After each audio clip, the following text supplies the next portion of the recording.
world's best-known contemporary mime actor Laurent Decaux is carrying the tradition of legendary Charlie Chaplin and Marcel Marceau on in the 21st century.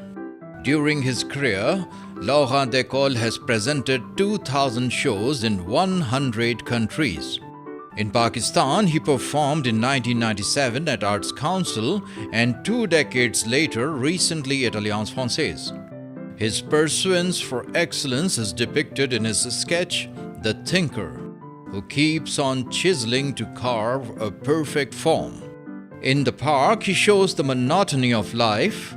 The notion of moving in circles is also portrayed in The Seed. His wrath towards social discrimination is manifested in Society Party. By mistake, a poor man is invited to a bourgeoisie cocktail. In his sketch, The Little Circus, he acts as a strong man, tightrope walker, fire eater, yogi swallowing sword, but all ending with extending his head to collect money. In search of happiness, the mask maker puts different masks on, but fails to pull the happy mask off. Talking to News Pakistan TV, Laurent Decaux said, Je suis né en France. Mon père faisait du pain, était boulanger. Alors c'est intéressant de souligner ça parce que la tradition du mime avec le visage blanc, c'est justement parce qu'il est tombé le visage dans la farine. C'est un signe.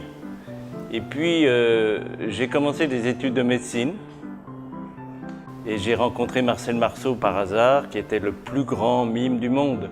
Et puis, j'ai travaillé très vite avec lui. Et puis, c'est comme ça que je suis devenu ce que je suis aujourd'hui. J'ai une petite notoriété. Marcel Marceau, c'était énorme. Il est mort en 2007, mais jusqu'à sa mort, il était réclamé partout. Il est venu ici au Pakistan, d'ailleurs. Hein. Il est venu à Lahore, à Islamabad et à Karachi il y a 40 ans. J'avais envie de faire du théâtre, mais le problème, je voulais associer la représentation, les spectacles, avec l'étranger, d'autres pays. Je voulais rencontrer d'autres cultures. Marcel Marceau, il a rencontré Charlie Chaplin. Marcel Marceau, il y a eu moi, et ainsi de suite. Je crois que c'est une tradition qu'on transmet. Quand j'avais 30 ans, je ne pensais pas à ça. Aujourd'hui, j'ai plus de 60 ans. C'est la transmission qui m'intéresse. J'ai travaillé au conservatoire.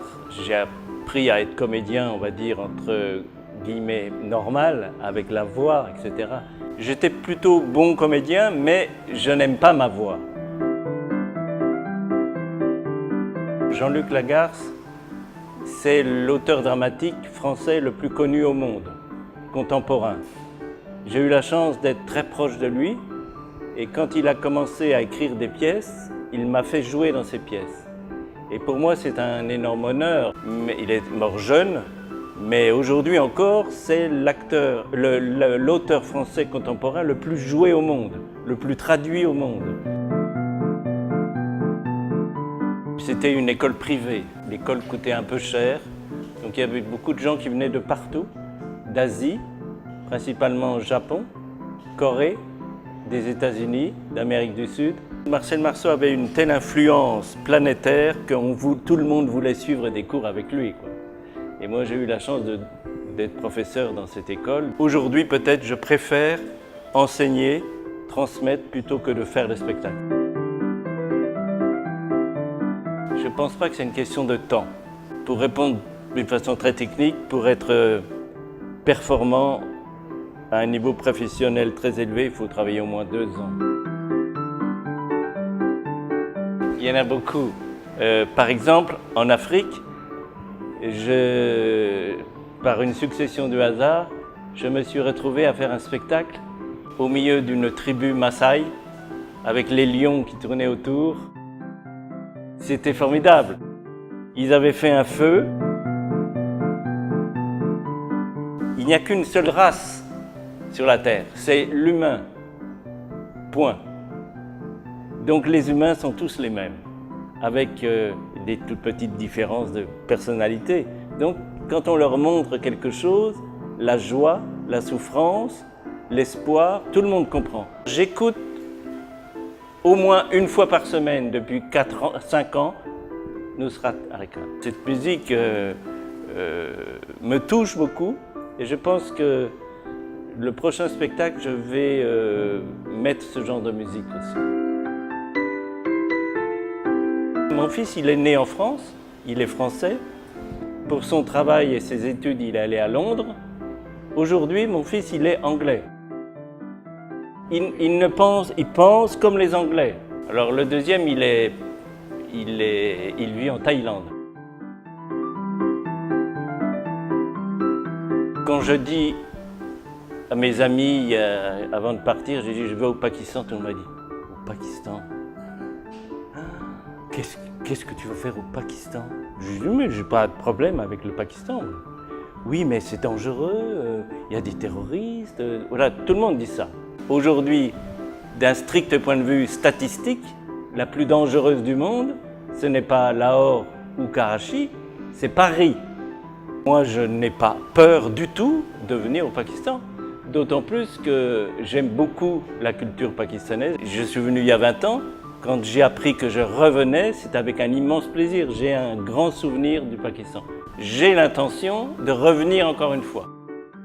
Parce que je veux travailler sur des ateliers, monter un spectacle ici. Je voudrais rester longtemps pour faire une rencontre et faire un travail avec des acteurs pakistanais.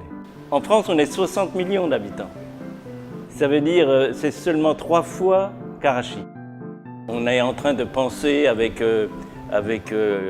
Lahore et puis aussi Karachi. J'ai un projet de créer un spectacle avec des marionnettes et le mime et de la musique aussi, la musique pakistanaise. Et puis on va créer un spectacle qu'on va essayer de faire tourner au Pakistan et ensuite en France. Quand on m'a proposé de faire cette interview avec New Pakistan, j'ai trouvé que c'était intéressant parce que ce sont des jeunes gens qui essayent de faire des choses nouvelles.